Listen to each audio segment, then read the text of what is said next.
Hello students.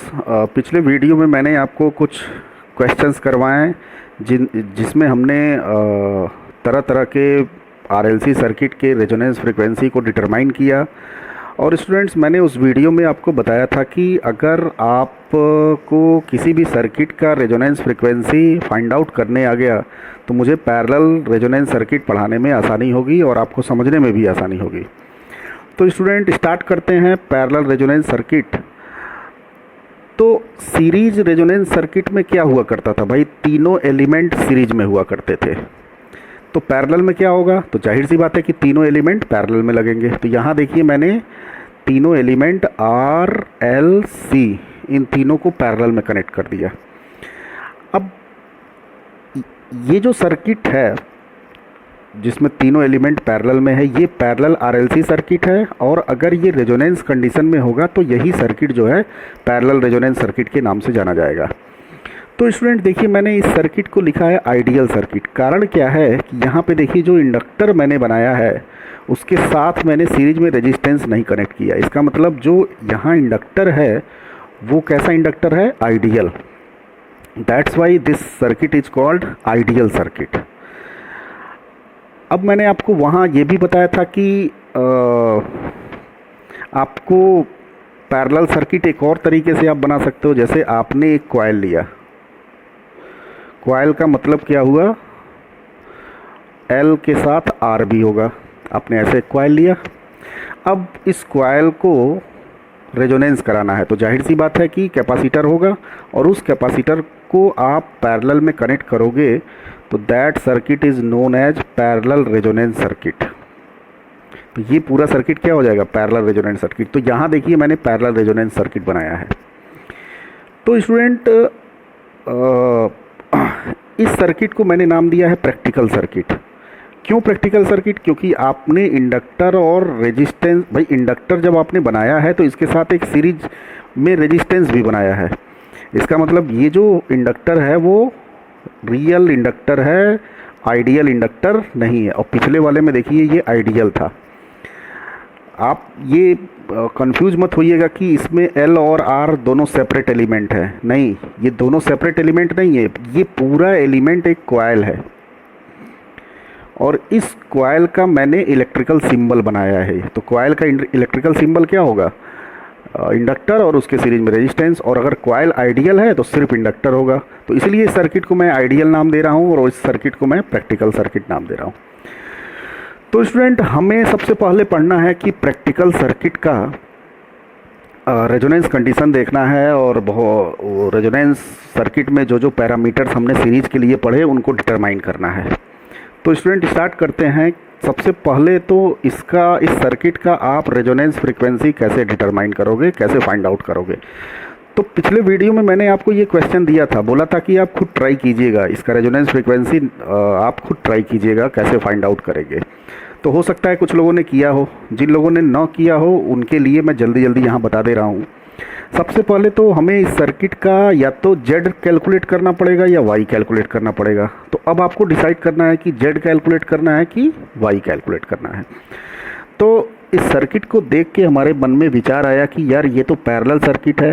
क्यों, क्योंकि एक पूरा ये इम्पीडेंस और दूसरा इम्पीडेंस ये, तो दो इम्पीडेंस पैरेलल में लगे हैं। और पैरेलल सर्किट के लिए हमें बताया गया है कि हम Y लेके चले, क्योंकि पैरेलल सर्किट में Y को डायरेक्ट हमें जोड़ना होता है। और हमारे पास दोनों ऑप्शन अवेलेबल है, चाहे J टर्म Z का 0 करें, चाहे J टर्म हम Y का 0 करें। तो इस क्वेश्चन में हमने ये निर्णय लिया कि हमें Y लेके चलना है। तो स्टूडेंट, इसका Y कैलकुलेट करते हैं, बट Y कैलकुलेट करने से पहले सबसे पहले स्टूडेंट इसका आप कॉम्प्लेक्स नोटेशन करोगे। तो देखिए, मैंने R का कॉम्प्लेक्स नोटेशन, R, L का JXL और C का -JXC, ये आपको बताने की ज़रूरत नहीं है, आपकी आदत पड़ चुकी है इसकी। अब इस सर्किट का मैंने Y निकाल लिया, तो Y इक्वल टू क्या होगा, Y1 प्लस Y2। अब Y1 की वैल्यू क्या होगी, 1/Z1। तो यहाँ से देखिए Z की वैल्यू क्या होगी, R प्लस JXL, और उसका इन्वर्स कर दिए तो 1 divided by R plus JXL। Y2 कितना हो जाएगा, 1/-JXC। अब मुझे इसमें J टर्म सेपरेट करना है, J टर्म को छांटना है। तो जाहिर सी बात है कि इसको और इसको रेशनलाइज करना पड़ेगा। तो रेशनलाइज करने का तरीका मैं बता चुका हूँ आपको, नीचे का कंजुगेट का ऊपर नीचे मल्टीप्लाई। तो देखिए मैंने r माइनस जे एक्सएल का ऊपर मल्टीप्लाई किया तो 1 में मल्टीप्लाई होगा तो इतना आएगा, और नीचे मल्टीप्लाई होगा तो a square plus B square हो जाएगा। आपको बताने की ज़रूरत नहीं है ये कैसे हुआ, कई वीडियो मैंने आपको ये चीज़ बता दिया है। और यहाँ देखिए 1/j को मैंने j लिख दिया, फिर रियल पार्ट सेपरेट कर लिया और इमेजिनरी पार्ट सेपरेट कर लिया। यहाँ देखिए, तो फॉर रेजोनेंस जे टर्म क्या होगा, 0 होगा। रेजोनेंस के लिए जे टर्म क्या होगा, 0, बल्कि जे term of y equal to 0। तो y का जो जे टर्म है उसको मैंने यहाँ पे 0 कर दिया। अब इसको मैंने इधर कर दिया और इसको इधर करके एक और स्टेप उसी में इंक्लूड कर दिया कि xc को लिख दिया मैंने 1/ωc, तो ये ऊपर चला जाएगा ωc हो जाएगा और xl इक्वल टू ωl हो जाएगा। यहाँ भी ωl पुट कर दिया, ओमेगा से ओमेगा कैंसिल हो जाएगा और यहाँ से मैंने कैलकुलेट कर लिया रेजोनेंस फ्रीक्वेंसी ωr। ये देखिए, तो रेजोनेंस फ्रीक्वेंसी की वैल्यू आ गई 1/√LC माइनस r²/L²। तो आपने देखा ये सर्किट का जो रेजोनेंस फ्रीक्वेंसी है वो अलग आ रहा है सीरीज वाले से 1/LC। तो सर्किट बदलेगा तो रेजोनेंस फ्रीक्वेंसी बदलेगा, क्यों? क्योंकि उसका Z और Y चेंज हो जाएगा। अगर स्टूडेंट रेजिस्टेंस की वैल्यू बहुत कम है, अब क्यों कम होगा भाई? अगर ये कॉइल था, यहाँ देखिए, तो अगर ये कॉइल है तो coil for a good coil resistance should be very low. भाई अगर कॉइल बढ़िया है तो वो आइडियल के करीब होना चाहिए, और आइडियल कॉइल में रेजिस्टेंस नहीं होता है। तो आप खुद सोचिए ना कि अगर आपको बढ़िया कॉइल चाहिए, गुड कॉइल चाहिए, तो रेजिस्टेंस की वैल्यू कम से कम होनी चाहिए। तो सपोज कर लिया हमने कि रेजिस्टेंस हमारा क्या है, वेरी स्मॉल है। तो जब रेजिस्टेंस बहुत कम होगा तो ये वाला टर्म क्या हो जाएगा, नेग्लिजिबल हो जाएगा एज कम्पेयर टू 1/LC। भाई C देखिए ऑलरेडी बहुत कम होता है, और जब आप उसका इन्वर्स करोगे तो बहुत ज़्यादा आएगा ये टर्म, और R को हमने वेरी स्मॉल मान ही लिया है, तो ये टर्म नेग्लिजिबल हो जाएगा। तो कितना आ जाएगा, 1/√LC। तो देखिए हमने इसमें एक कंडीशन अप्लाई किया तो इसकी भी फ्रीक्वेंसी आ गई सीरीज RLC की तरह। बट चलिए ठीक है, बट सीरीज़ तो नहीं है ना ये, वो तो हमने ज़बरदस्ती कर दिया कुछ एजम्पशन वगैरह लेके। अब स्टूडेंट कैलकुलेट करते हैं कि रेजोनेंस फ्रीक्वेंसी पे Z की वैल्यू कितनी आएगी। आपको याद होगा कि जब मैं सीरीज रेजोनेंस आपको पढ़ाया था तो उसमें मैंने आपको बताया था कि रेजोनेंस फ्रीक्वेंसी पे Z की वैल्यू R हो जाती है, आपको याद होगा। तो क्या यहाँ भी Z की वैल्यू R हो जाएगी? नहीं, देखते हैं क्यों नहीं। तो यहाँ देखिए स्टूडेंट्स, Y की वैल्यू क्या थी भाई, देखिए ना, Z तो हम नहीं कैलकुलेट करेंगे, सबसे पहले हम Y कैलकुलेट करेंगे और Y की मदद से हम उसका इन्वर्स कर देंगे तो Z निकल जाएगा। तो देखिए अगर आप इसमें रेजोनेंस फ्रीक्वेंसी पुट करेंगे या रेजोनेंस कंडीशन पे Z की बात अगर आप कर रहे हैं तो रेजोनेंस पे ये वाला टर्म क्या हो गया स्टूडेंट, 0 हो गया है। तो यहाँ देखिए मैंने लिखा है कि एट रेजोनेंस, ये देखिए मैंने यहाँ लिखा है कि एट रेजोनेंस,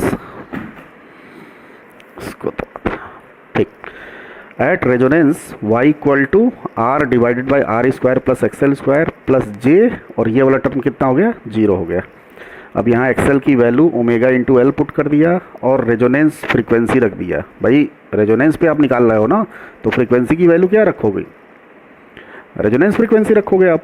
तो रेजोनेंस फ्रीक्वेंसी की वैल्यू मैंने रख दी। तो यहाँ से देखिए L² का मल्टीप्लाई कर दिया इसमें, देखिए तो यहाँ से L² कैंसिल हो जाएगा और इधर हो जाएगा L/C, और R² कैंसिल, नीचे बच जाएगा L/C और ये C ऊपर चला जाएगा। तो ये y इक्वल टू CR/L, ये तो आई y की value at resonance. Eight resonance y की वैल्यू क्या आई, CR/L। तो बच्चों Z की वैल्यू क्या होगी, आपको मालूम है Z की वैल्यू y के इनवर्स होती है। तो at resonance the value of impedance of this circuit is equal to L/CR। ये देखिए सीरीज में क्या आ रहा था, Z की वैल्यू R आ रही थी, लेकिन यहाँ पे कुछ और आ रहा है L/CR। तो ये चीज़ आपको ध्यान देना है कि इम्पीडेंस की वैल्यू एट रेजोनेंस L/CR पे होगी। एक बार कैलकुलेट करने के लिए भी आ गया था एग्जाम में, क्वेश्चन में बोल दिया था कि पैरेलल रेजोनेंस सर्किट का इम्पीडेंस कैलकुलेट कीजिए एट रेजोनेंस फ्रीक्वेंसी। तो कैसे करना है तो आपको समझ में आ ही गया है। अब बच्चों निकालते हैं इसका क्वालिटी फैक्टर। हालांकि जब मैंने सीरीज रेजोनेंस पढ़ाया था तो उसमें पहले बैंडविड्थ निकलवाया था और बैंडविड्थ की मदद से क्वालिटी फैक्टर निकलवाया था। बट ठीक है, आप क्वालिटी फैक्टर निकाल के बैंडविड्थ भी निकाल सकते हो, क्योंकि क्वालिटी फैक्टर और बैंडविड्थ में ऑलरेडी मैंने रिलेशन बता दिया है। तो चलिए इसमें सबसे पहले हम क्वालिटी फैक्टर निकालते हैं। तो क्वालिटी फैक्टर को एक और नाम से जानते थे बच्चों, कि आप बताइए किस नाम से जानते थे क्वालिटी फैक्टर को? Voltage magnification. और क्यों वोल्टेज मैग्नीफिकेशन? उसका मैंने रीज़न बताया था कि voltage magnifies in series RLC resonance circuit. भाई जो सप्लाई वोल्टेज हमने दिया था उससे कहीं ज़्यादा वोल्टेज इंडक्टर और कैपेसिटर के क्रॉस हमें प्राप्त हुआ था रेजोनेंस कंडीशन पे, इसीलिए वोल्टेज मैग्नीफाई हो रहा था और उस सर्किट को उसको हम वोल्टेज जो जितना मैग्नीफाई हुआ था उसको हम एक पैरामीटर से मेजर कर रहे थे। That parameter is known as voltage magnification. आप सोचिए यहाँ पे स्टूडेंट पैरेलल सर्किट है, तो पैरेलल सर्किट में देखिए जो टोटल करंट आ रहा है आई, वो इस IL और IC का सम होगा। और देखिए मैंने यहाँ पे ये सिंबल लगाया है, तो डायरेक्ट सम नहीं करेंगे, हम वेक्टर सम करेंगे, IL और IC का वेक्टर सम करेंगे। लेकिन इतना तो तय है कि रेजोनेंस कंडीशन पे IL और IC की वैल्यू इक्वल होगी, और वहाँ वोल्टेज मैग्नीफाई हो रहा था तो यहाँ पे करंट मैग्नीफाई होगा। मीन्स जो आप सप्लाई करंट दे रहे हो उससे कहीं ज़्यादा करंट आपको इस कॉइल के थ्रू या इस कैपेसिटर के थ्रू आपको प्राप्त होगा। तो इट मीन्स इसमें क्या मैग्नीफाई हो रहा है? पैरेलल रेजोनेंस सर्किट में क्या मैग्नीफाई होगा? करंट मैग्नीफाई होगा। अब उस करंट कितना मैग्नीफाई हुआ उसको आप जिस पैरामीटर से निकालोगे उसको आप क्या बोलोगे? Current magnification. और आपको मालूम है कि magnification is also known as quality factor. तो इसी कॉन्सेप्ट से मैंने ये क्वालिटी फैक्टर निकाला। तो यहाँ पे देखिए current magnification is equal to Q, अरे यही तो क्वालिटी फैक्टर है, इज इक्वल टू कितना करंट मैग्नीफाई हुआ। तो या तो आप IL बाई आई कर सकते हो या IC बाई आई कर सकते हो। तो IC बाई आई मैं लेके कैलकुलेट किया हूँ, क्योंकि यहाँ पे करंट निकालना थोड़ा सा मुश्किल हो जाएगा, क्योंकि R और L दोनों आ जाएगा। यहाँ सिर्फ कैपेसिटर है, सीधा साधा है, तो ये टोटल वोल्टेज इस पूरे कैपेसिटर के क्रॉस हो जाएगा। तो कैपेसिटर का करंट लेके आप कैलकुलेट करो, आपको दिक्कत नहीं होगी। भाई ऑप्शन तो दोनों है ना, IL और IC दोनों ऑप्शन है, बट हम IC लेके कैलकुलेट कर रहे हैं। क्यों? क्योंकि हमें कैलकुलेट करना ईजी हो जाएगा। तो यहाँ देखिए करंट मैग्नीफिकेशन को मैंने लिख दिया IC divided by I, total current. अब इस IC को आप क्या लिख सकते हो? भाई पैरेलल सर्किट ना, तो V डिवाइडेड बाई XC। देखिए मैंने लिख दिया V डिवाइडेड बाई XC। और टोटल करंट को क्या लिख सकते हो? V डिवाइडेड बाई पूरे सर्किट का इम्पीडेंस, तो V बाई Z। V से V कैंसिल, Z चला गया ऊपर, नीचे बच गया XC। अब रेजोनेंस पे Z की वैल्यू कितनी आई थी? L by CR। अरे भाई अभी ना आपने कैलकुलेट किया L बाई CR, इसीलिए मैंने ये कैलकुलेट करवाया। मुझे आगे इसको यूज करना था, इसलिए मैंने पहले ही इम्पीडेंस कैलकुलेट करवा लिया। तो यहाँ पे देखिए रखिए Z की वैल्यू L बाई CR और XC की वैल्यू 1 बाई ओमेगा C, चूँकि रेजोनेंस पे हो रहा है तो इसलिए रेजोनेंस फ्रीक्वेंसी रखेंगे। तो यहाँ से देखिए, यहाँ से C से C कैंसिल हो गया, ओमेगा R ऊपर चला जाएगा, तो हो जाएगा L into omega R by R या omega R L by R। तो ये क्वालिटी फैक्टर आ गया। अब इसमें रेजोनेंस फ्रीक्वेंसी की वैल्यू रख दीजिए। आप निकाल चुके हो रेजोनेंस फ्रीक्वेंसी, आपने कितना निकाला है? यहाँ C से C मैंने यहाँ पे कट किया है, तो यहाँ आ गया L बाई R। ये देखिए यहाँ पे लिखा है मैंने L बाई R और पूरा रेजोनेंस फ्रीक्वेंसी का वैल्यू रख दीजिए, तो ये क्वालिटी फैक्टर आ गया। अब इसको एक और तरीके से आप लिख सकते हो, L बाई R को अंदर ले जाओ। तो जब L बाई R को अंदर ले जाओगे तो क्या हो जाएगा? ये पूरे का स्क्वायर हो जाएगा। तो आप पूरे को मत ले जाओ, सिर्फ L को ले जाओ अंदर, 1 बाई R को बाहर ही रहने दो। तो मैंने क्या किया बच्चों कि L को स्क्वायर रूट के अंदर ले गया। ये देखिए L को स्क्वायर रूट के अंदर ले गया। तो जब स्क्वायर रूट के अंदर ले जाओगे तो यहाँ पे क्या था? LC था और ये L स्क्वायर, तो L से L कटा, L बाई C हो गया, और नीचे L स्क्वायर था तो L स्क्वायर से L स्क्वायर कैंसिल हो गया। तो ये आ गया देखिए क्वालिटी फैक्टर इसका। अब ज़रा सोचिए तो R की वैल्यू अगर बहुत कम है तो R नेग्लिजिबल है, तो कितना हो जाएगा 1/R अंडर रूट L/C। तो यहाँ पे आप देख रहे हैं कि अगर आपने ये जो प्रैक्टिकल सर्किट है उसमें R को अगर आप नेगलेक्ट कर दो तो उसका जो क्वालिटी फैक्टर है वो बिल्कुल same as quality factor of series resonance circuit. आपको पता नहीं याद भी होगा कि नहीं याद होगा, आप एक बार पुराना नोट्स देखिएगा, वीडियो देखिएगा, उसमें मैंने सीरीज RLC रेजोनेंस सर्किट का जो क्वालिटी फैक्टर है वो ये निकलवाया था 1/R under root L/C। But दोनों सेम होगा, लेकिन शर्त है क्या, R की वैल्यू क्या होनी चाहिए, कम होनी चाहिए, वरना एग्जैक्ट वैल्यू तो ये होगा। तो आई होप दैट स्टूडेंट आपको क्वालिटी फैक्टर समझ में आ गया होगा कैसे कैलकुलेट करना है। अब बारी है बैंडविड्थ कैलकुलेट करने की। तो हाउ टू कैलकुलेट बैंडविड्थ, तो बैंडविड्थ का रिलेशन तो क्वालिटी फैक्टर से आपको पता ही है, ऑलरेडी मैं बता चुका हूँ आपको कि quality factor equal to resonance frequency upon bandwidth. तो यहाँ से बैंडविड्थ की वैल्यू कितनी आ जाएगी, resonance frequency divided by quality factor. तो आप रेजोनेंस फ्रीक्वेंसी की वैल्यू रख दीजिए और क्वालिटी फैक्टर आपने निकाल ही लिया है उसको रख दीजिए 1/, करके। तो ये देखिए पूरा रेजोनेंस फ्रीक्वेंसी कट जाएगा और ये R ऊपर चला जाएगा, तो यहाँ पे कितना हो जाएगा R/L। या फिर एक काम और कर सकते हैं, ये देखिए बैंडविड्थ है ना, तो ω/R को रहने दीजिए और Q की वैल्यू यहाँ से पुट कर दीजिए। ये देखिए तो Q की वैल्यू कितनी आई है, L/R इंटू ω/R। यहाँ पे आप निकाले थे ना Q, ये देखिए, तो वो आप रख दीजिए यहाँ पे। तो यहाँ पे रख दीजिए Q की value L/R, ω/R cancel, R/L। तो जैसे मर्जी वैसे कर लीजिए। तो यहाँ पे देख रहे हैं आप बैंडविड्थ जो है वो कितना आ गया, R/L। ये भी क्या है, same as series resonance circuit. आप देख रहे हैं, इसका मतलब पैरेलल सर्किट का बैंडविड्थ, और बल्कि पैरेलल में कौन सा, प्रैक्टिकल सर्किट, रियल सर्किट का बैंडविड्थ और क्वालिटी फैक्टर दोनों सीरीज RLC रेजोनेंस सर्किट के जैसा आता है। बट क्वालिटी फैक्टर में थोड़ा सा वेरिएशन होता है, बट अप्रॉक्सीमेशन लेके उसके बराबर कर सकते हैं।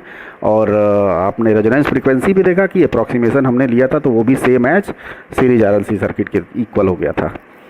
तो आई होप दैट स्टूडेंट आपको ये चीज़ समझ में आया है। और ये पैरेलल सर्किट बहुत इंपॉर्टेंट है, आपको क्वेश्चन में या तो पैरेलल देगा और या तो सीरीज देगा, कोई एक पक्का देगा।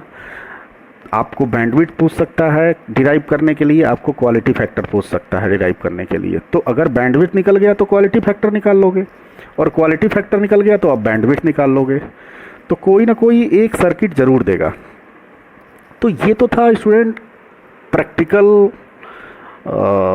Parallel resonance circuit. अब इसके बाद मैं आपको आइडियल रेजोनेंस सर्किट पढ़ाऊंगा, ideal parallel ideal resonance circuit, जो कि थोड़ा सा अलग होगा इससे। तो आई होप दैट आपको ये समझ में आया होगा, इसको अच्छे से पढ़ लेना। थैंक यू वेरी मच, बहुत बहुत धन्यवाद आपका।